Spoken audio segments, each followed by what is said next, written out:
हाय guys, मैं सिर्फ Ravi Gowda. Good morning, good afternoon, good evening, जो भी टाइम पे लेक्चर देख रहे हो उसके हिसाब से रख लेना।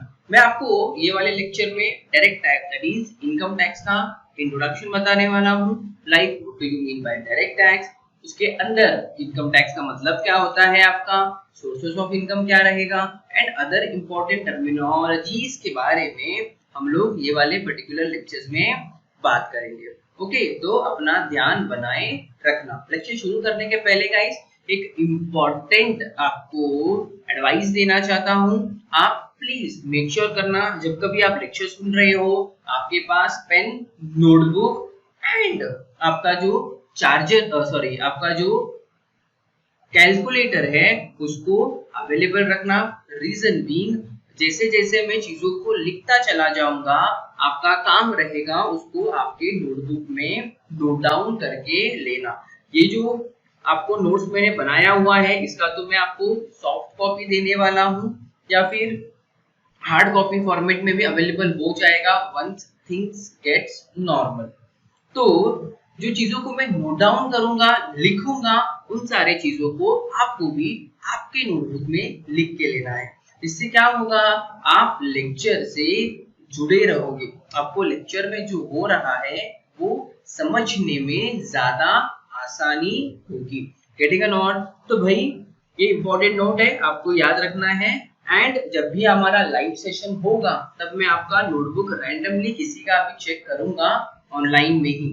तो मेक श्योर करना अपना नोटबुक कंप्लीट करके रखने की रिस्पॉन्सिबिलिटी आपकी खुद की रहेगी। Okay, now very first thing, चलो शुरुआत करते हैं हमारे आज के सब्जेक्ट के बारे में जिसका नाम है डायरेक्ट टैक्स। मुझे बताना गाइस, क्या आपने टैक्स ये पहले भी कभी सुना है? सुना है कि नहीं? आई होप सुना तो जरूर होगा ही, है ना? तो मैं क्या कह रहा हूं,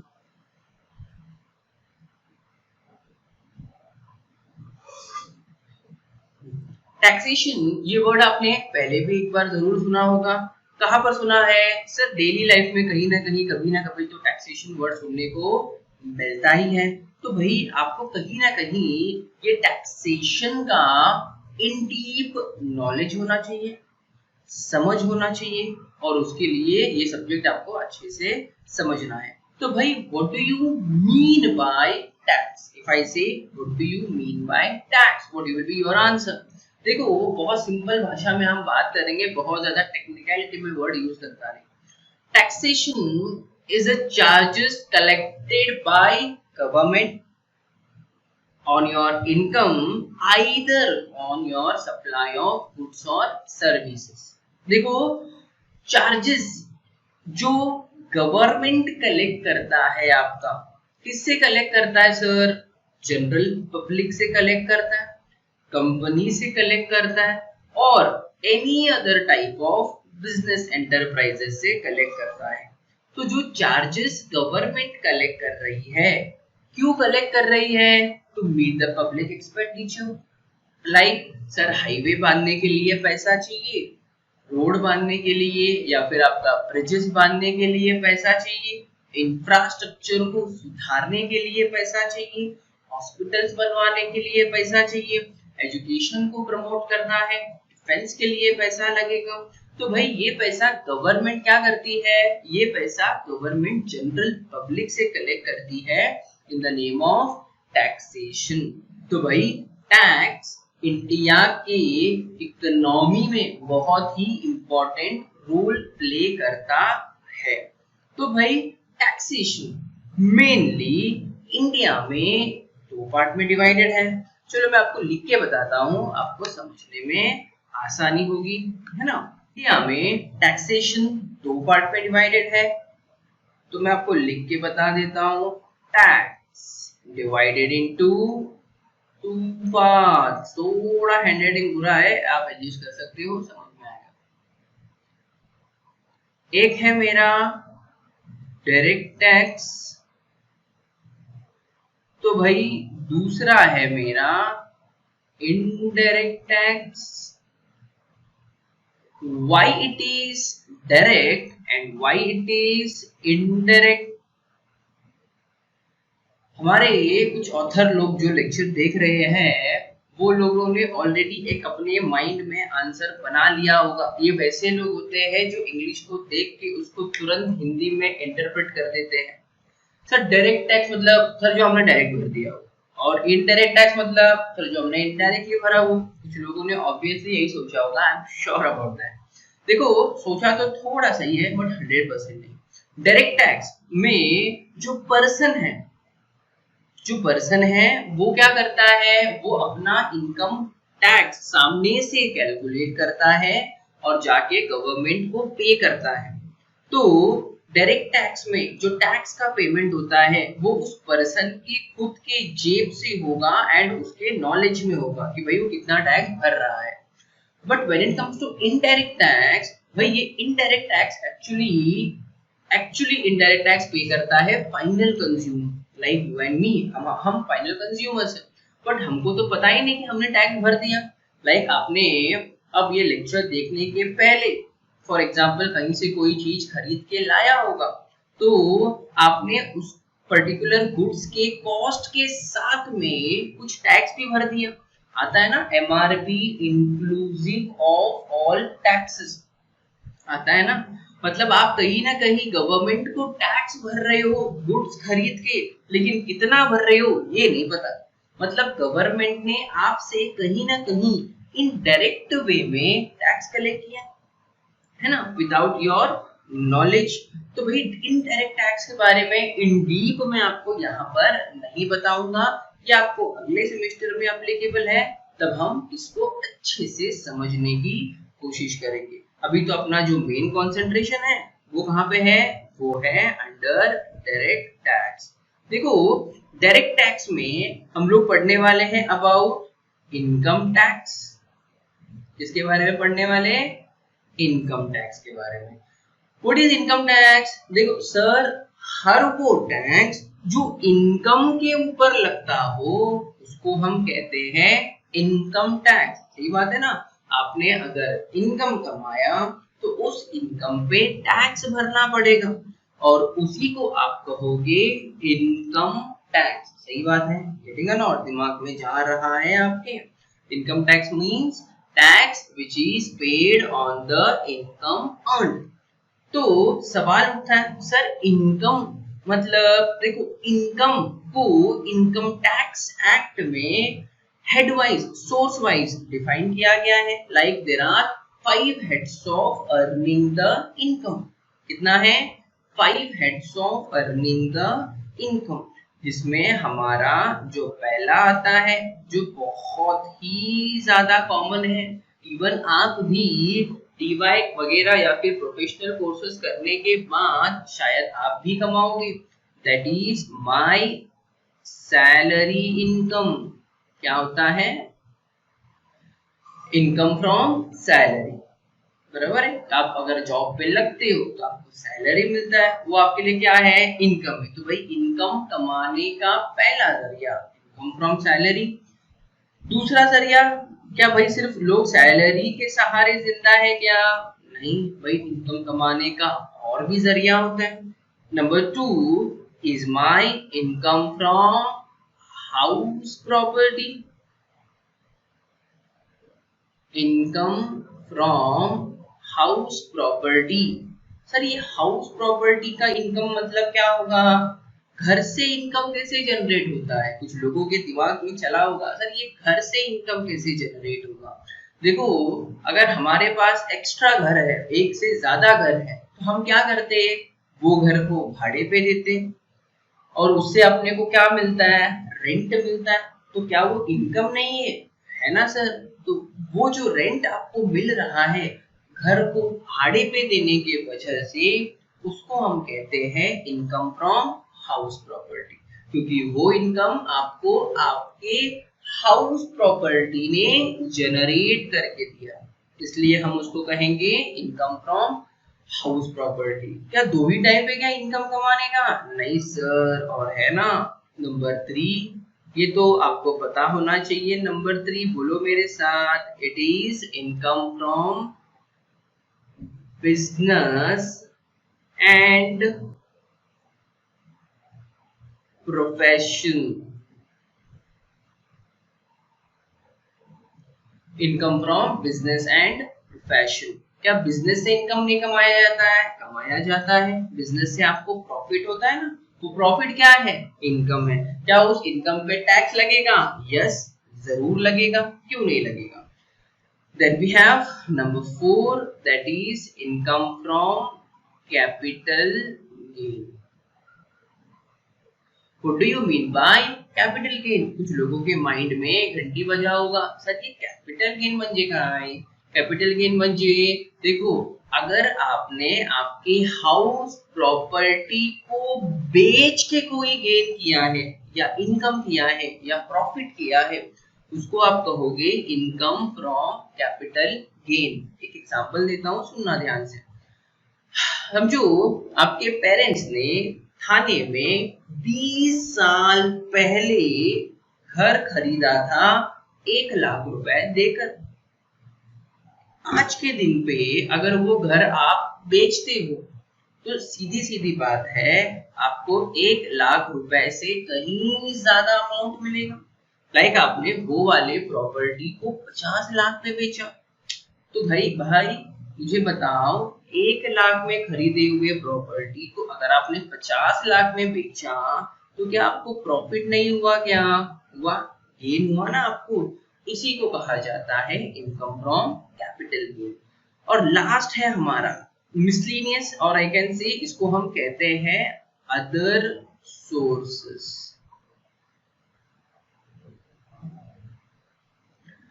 व्हाट इज अदर सोर्सेस? देखो, आपने जो इनकम कमाया अगर वो ऊपर दिए गए चारों हेड में नहीं जाता तो उसको आप कहते हो अदर सोर्सेस। एक एग्जांपल बताता हूँ। समझो आपके दादा या दादी ने बैंक में एफडी रखा है। एफडी से क्या मिलता है? इंटरेस्ट मिलता है। क्या वो इंटरेस्ट इनकम है? यस सर, इनकम है, पैसा मिल रहा है मुझे। तो मुझे बताओ, आप इसको कौन सा इनकम मान के चलोगे? Whether you will say it is a salary income? नहीं सर, सैलरी थोड़ी है, वो तो बैंक का इंटरेस्ट है। क्या वो हाउस प्रॉपर्टी है? क्या नहीं सर, हाउस प्रॉपर्टी का भी इनकम नहीं है। क्या वो बिजनेस एंड प्रोफेशन है? नहीं, वो भी नहीं। क्या वो कैपिटल गेन है? नहीं सर, वो भी नहीं। तो बचा क्या? Other sources. अगर आपने कमाया हुआ इनकम ऊपर के चारों हेड में कवर नहीं होगा तो वो कवर हो जाएगा आपके अदर सोर्सेस में। और एक एग्जांपल बोलता हूँ। समझो कल के दिन पे आपको केबीसी से फोन आ गया, अमिताभ बच्चन जी ने आपको कॉल किया और कहा अभी के अभी तुरंत बस पकड़ो और केबीसी खेलने के लिए यहाँ स्टूडियो में पहुंच जाओ। आप खुशी के मारे भाग के दौड़ के पहुंच गए, आप बैठे हॉट सीट पर और आपको सवाल पूछा गया और आपने भाई कैसे तो राम भरोसे 1 करोड़ रुपए जीत भी लिए। तो ये जो 1 करोड़ रुपए आपने जीता वो इनकम है आपके लिए? हाँ सर, इनकम है, 1 करोड़ रुपए जीता सर मैंने। तो मुझे बताओ ये कौन सा इनकम है? Whether you will term it as a salary? No. House property? No. Business and profession? No. Capital gain? No. तो बचा कौन? Other sources. Getting a note? तो भाई इनकम कमाने का 5 हेड्स है एज पर इनकम टैक्स। एक है मेरा सैलरी, दूसरा है हाउस प्रॉपर्टी, तीसरा है बिजनेस एंड प्रोफेशन, चौथा है capital gain and the last one is other sources. याद रखना, ये 5 लेसन आपको आपके टेक्स्ट बुक में एग्जाम में टेक्स्ट बुक में भी देखने मिलेगा और आपके एग्जाम में भी आएगा। Getting a note? चलो, तो ये तो हमने देखा कि भाई इनकम कमाने के 5 सोर्सेस होते हैं या फिर हेड्स ऑफ इनकम होता है। आगे बढ़ते हैं हम लोग और थोड़ा सा थियरी पढ़ लेते हैं। गाइस पूरा थियरी लेक्चर है, बोर मत होना, क्योंकि टैक्सेशन एक ऐसा सब्जेक्ट है जहाँ पर अगर आपको बेस समझ गया इसका, थियरी समझ गया इसका, तो इसके सम्स आपको मोस्ट इजी लगेंगे as compare to any other subjects. तो थियरी अच्छे से सुन के समझने की कोशिश करना, वीडियो को स्किप करके आगे मत कूद जाना। है तो उसके आगे जो सम्स देखने को मिलेगा वो पूरा बाउंसर जाएगा, फिर मुझे गालियां दोगे और बोलोगे पता नहीं क्या सिखाता है, कुछ समझ में तो आता नहीं ऑनलाइन में। ओके चलो ऊपर देखो, टैक्स का मैंने आपको ऑलरेडी वो मतलब बता दिया है। टाइप ऑफ टैक्सेस हमने अभी देखा, एक होता है डायरेक्ट टैक्स, दूसरा होता है इनडायरेक्ट टैक्स। डायरेक्ट टैक्स का थोड़ा सा हम रीडिंग करेंगे। Direct tax charged on person and its burden cannot be shifted on others. That is, if government levy tax on Mr. Ravi, then Mr. Ravi has to pay tax from his own pocket. अरे भाई बहुत common sense वाली बात हो गई। Income tax एक person से दूसरे पर्सन पे ट्रांसफर नहीं होता। मतलब जिस इंसान ने इनकम कमाया वही इंसान टैक्स भरने के लिए भी लायबल रहेगा। अभी मैंने फॉर एग्जांपल, मैं एक छोटा सा गरीब आदमी हूँ, मैंने इनकम कमाया। क्या कमाया? इनकम। तो उस पे टैक्स कौन भरेगा? मैं भरूंगा। मैंने कह दिया नहीं, मैं अपना एक स्टूडेंट है सिद्धू नाम का, मैं उससे मेरा टैक्स भराऊंगा, चलेगा क्या? नहीं। जिस इंसान ने इनकम कमाया उसी इंसान को टैक्स भी भरना पड़ेगा। आगे क्या बोला है देखो, it is also progressive in nature. मुझे बताओ गाइस, ये प्रोग्रेसिव का मतलब क्या होता है? ये प्रोग्रेसिव का मतलब क्या है? इंपॉर्टेंट है, इसके लिए इसको सर्कल कर रहा हूं। देखो इनकम टैक्स जो है वो जैसे जैसे पर्सन का इनकम बढ़ता है वैसे वैसे टैक्स भी बढ़ना शुरू होता है। मतलब व्हाट कैन आई से, जैसे जैसे इनकम का प्रोग्रेस होगा उसके साथ साथ में टैक्स भी बढ़ेगा।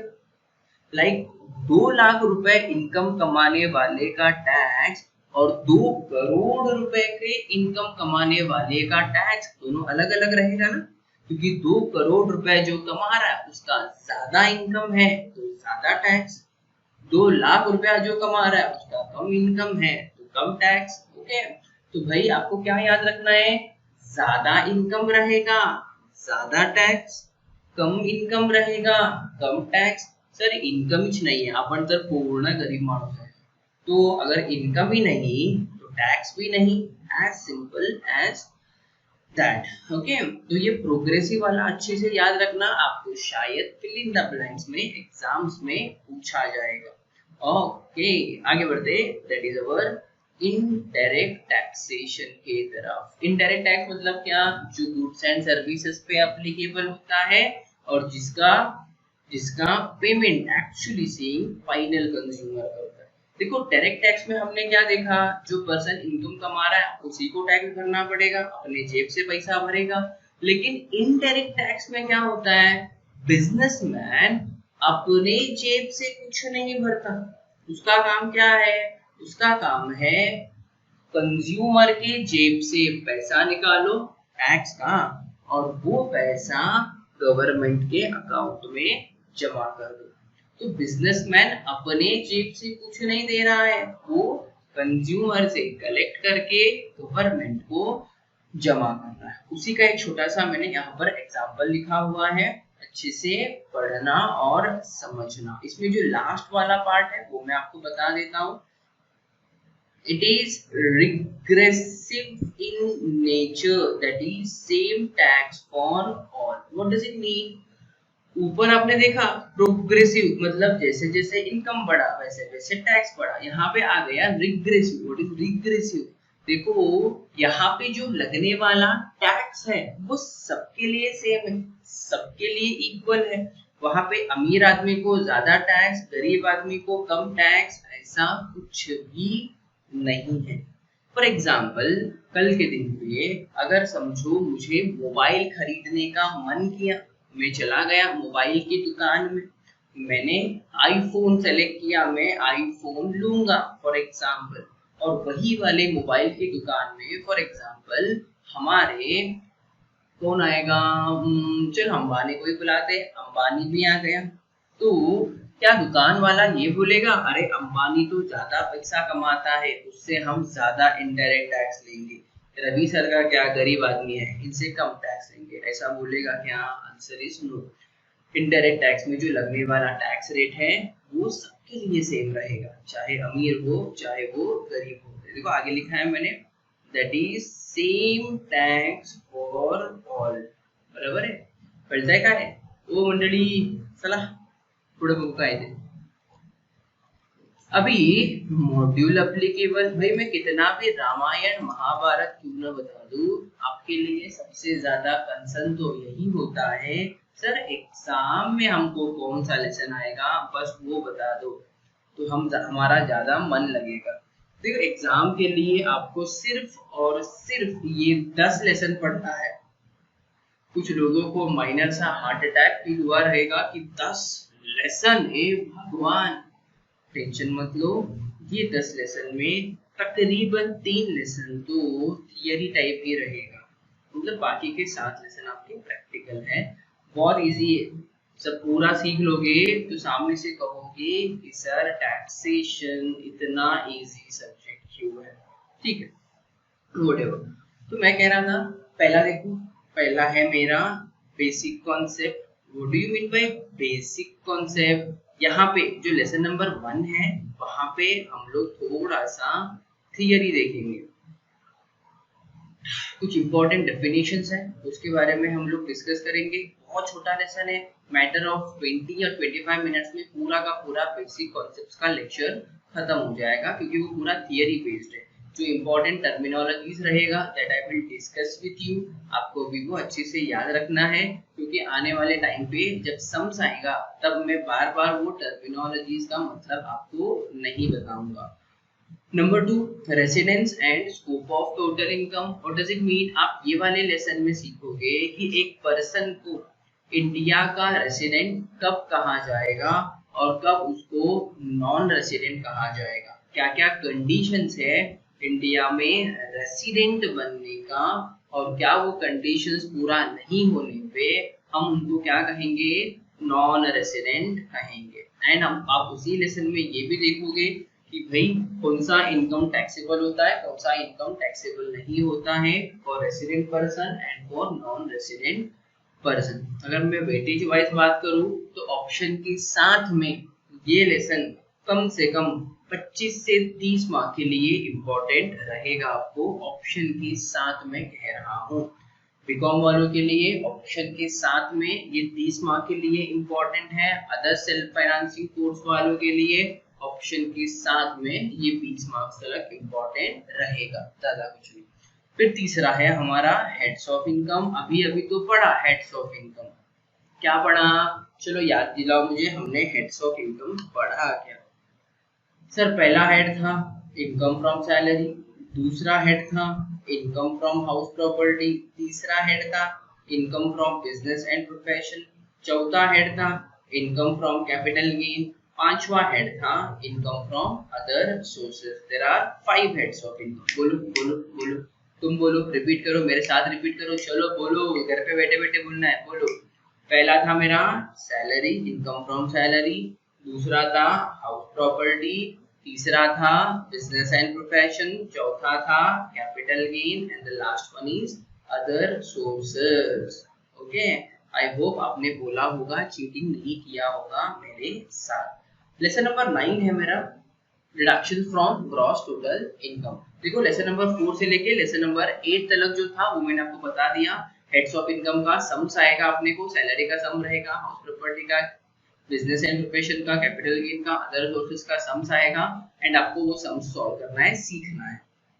Okay, then we have deduction from gross total income. यहाँ पे क्या सीखोगे आप? यहाँ पे टैक्स प्लानिंग सीखोगे, लाइक इन्वेस्टमेंट करने से आपका टैक्स सेविंग कैसे होगा उसके बारे में आप यहाँ पर सीखोगे। ये लेसन आपके टैक्सेबल इनकम को, टैक्सेबल इनकम मतलब क्या?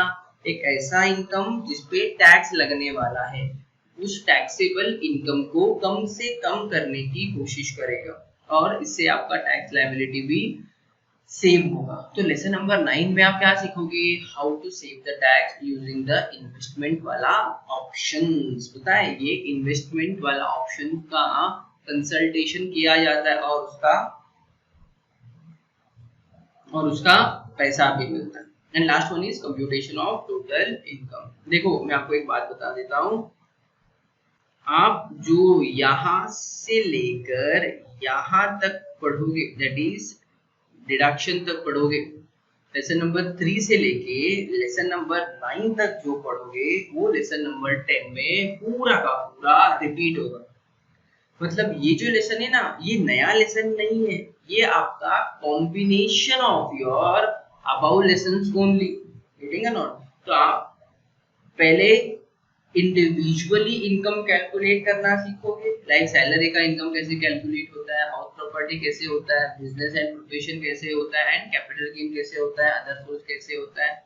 और ये जो लास्ट वाले लेसन में जब आप आओगे तब आप इसको कॉम्बिनेशन में सीखोगे और कुछ नहीं। लेसन नंबर 10 नया कुछ नहीं है, it is just a combination of your above lessons. एक बहुत ही सिंपल सा लॉजिक है ना गाइस, एक इंसान, एक पर्सन सिर्फ एक ही सोर्सेस से पैसा थोड़ी कमाएगा। अभी मेरे जैसा गरीब आदमी अगर एक दो सोर्स से पैसा कमा सकता है, लाइक मेरा सैलरी इनकम भी है और बिजनेस एंड प्रोफेशन भी है, तो भाई मेरा तो दो अलग अलग सोर्स ऑफ इनकम से हुआ, तो उन दोनों को कंबाइन करके कैसे कैलकुलेट करना है वो हम लोग लेसन नंबर 10 में सीखेंगे। ओके, इजी लेसन है, अगर आपको ऊपर के सारे लेसन समझ जाएंगे तो ऑटोमेटिकली लेसन नंबर 10 भी समझ जाएगा। ओके, ये आपका था, क्या था आपका सिलेबस में कुछ इंपॉर्टेंट छोटे छोटे डेफिनेशंस हैं जो आपने हर समझ में रिपीट होगा, वो मैं आपको बता देता हूँ यही वाले लेक्चर में। बेसिक कॉन्सेप्ट्स, पहला है मेरा previous year. What do you mean bye previous year? अब हमारे कुछ इंग्लिश के धुरंधर जो लेक्चर देख रहे हैं उन्होंने ऑलरेडी दिल में जवाब दिया होगा, सर प्रीवियस ईयर म्हणजे प्रीवियस ईयर म्हणजे पिछला साल। बरोबर है सर, बरोबर है, यही रहेगा सर। प्रीवियस का मतलब पिछला होता है, ईयर का मतलब साल होता है, प्रीवियस ईयर मतलब पिछला साल। ठीक है, अगर आप कह रहे हो तो सही होगा। What is previous year guys? Income आपने जिस साल में अर्न किया उस साल को, उस टाइम पीरियड को हम कहते हैं प्रीवियस ईयर। जैसे कि मैंने फॉर एग्जांपल सैलरी इनकम कमाया, कब कमाया? पिछले साल। पिछला साल मेरा कौन सा था? पिछला साल था 19-20। तो 19-20 मेरे लिए क्या रहेगा? प्रीवियस ईयर रहेगा, क्योंकि मैंने इनकम कब कमाया है? 2019-20 में कमाया है। Getting a not? मतलब इन शॉर्ट जिस साल में आपने इनकम कमाया वो साल आपके लिए प्रीवियस ईयर। अगर मैंने इनकम 2018-19 में कमाया था तो my previous year will be 2018-19। तो sir what do you mean bye assessment year? वो भी देखना पड़ेगा। देखो प्रीवियस ईयर के तुरंत बाद जो ईयर आता है उसी को हम कहते हैं assessment year. What does it mean? सुनना ध्यान से। मैंने जो इनकम प्रीवियस ईयर 2019 करेक्शंस, मैंने जो इनकम प्रीवियस ईयर 2019-20 में कमाया था इसका मैं कैलकुलेशन कब करूंगा? अगले साल। अगले साल मतलब उसी को आप कहते हो असेसमेंट ईयर। 2020-21 में करूंगा, सही बात है ना? 2019-20 के इनकम का कैलकुलेशन 2020-21 में होगा। तो जिस साल में आपने इनकम का कैलकुलेशन किया वो साल को अब कहोगे असेसमेंट ईयर। असेसमेंट का मतलब ही होता है कैलकुलेशन। तो मैंने क्या कहा? प्रीवियस ईयर मतलब जिस साल में आपने इनकम कमाया, असेसमेंट ईयर मतलब उसका कैलकुलेशन जो साल में हुआ वो होता है असेसमेंट ईयर। मतलब प्रीवियस ईयर के तुरंत अगले साल जो भी ईयर आता है वही असेसमेंट ईयर है। एक एग्जांपल और बता देता हूँ, मुझे बताओ अगर मेरा प्रीवियस ईयर 2018-19 है तो what will be my assessment year? Sir assessment year will be 2019-20। सही बात है ना, असेसमेंट ईयर विल बी 2019-20। और एक बताओ सर, मेरा अगर प्रीवियस ईयर 2017-18 है तो मेरा असेसमेंट ईयर क्या, assessment year will be 2018-19। Getting a note? मैंने कहा ना प्रीवियस ईयर का अगला ही साल असेसमेंट ईयर होता है हमेशा। Getting a note? हेलो, जाग रहे हो ना? हाय बोलो, कितना है देखो, कितना है बोलो। चलो, now going forward, we have a definition of person. Person, what do you mean by person? What do you mean by person? Sir person म्हणजे काय? कुछ लोग इसको पर्सन पढ़ते, पर्सन, खाने वाला पर्सन नहीं, ये पर्सन है। What does it mean? देखो, इनकम टैक्स एक्ट ने पर्सन को डिफाइन किया है। What do you mean by person? Person में इंडिविजुअल आदमी पर्स आएगा, like you and me, HUFP आएगा, Hindu undivided family, company will be there, partnership firm, AOP, that is association of person, UI, that is body of individuals, local authority, and my last one is artificial judicial person। देखो, in short अगर मैं आपको बताऊं तो हर वो बंदा जो income कमा रहा है उसको आप पर्सन के डेफिनेशन में फिट कर सकते हो। हर एक बंदा, चाहे वो इंडिविजुअल कैपेसिटी में हो, चाहे वो कंपनी की कैपेसिटी में हो, चाहे वो पार्टनरशिप फॉर्म की कैपेसिटी में हो, या फिर आर्टिफिशियल जुडिशियल पर्सन हो, इनकम जरूर कमाता है। और वो इनकम टैक्सेबल अगर होता है तो उसको आप पर्सन के डेफिनेशन में फिट कर दोगे। गेटिंग है ना? देखो, लास्ट में मैंने फिर भी आर्टिफिशियल जुडिशियल पर्सन को इन डिटेल एक्सप्लेन किया है, लाइक LIC। देखो, आर्टिफिशियल जुडिशियल पर्सन का मतलब एक ऐसा पर्टिकुलर इंस्टीट्यूट या एस्टैब्लिशमेंट जो एक्ट के थ्रू बना है। LIC एक्ट बनाया गया है LIC को मैनेज करने के लिए।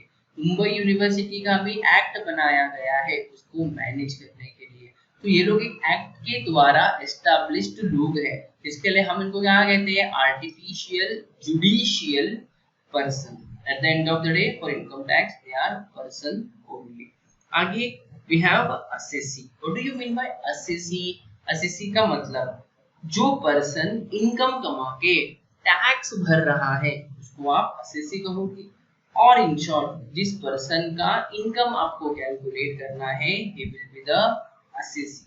आप अगर मेरा इनकम कैलकुलेट कर रहे हो तो मैं assessee हूँ। अगर आप अपने पेरेंट्स का कर रहे हो, parents will be assessee, nothing else। Okay, आपको हर एक सम में assessee का नाम, प्रीवियस ईयर, असेसमेंट ईयर, इन चीजों को लिखना होता है।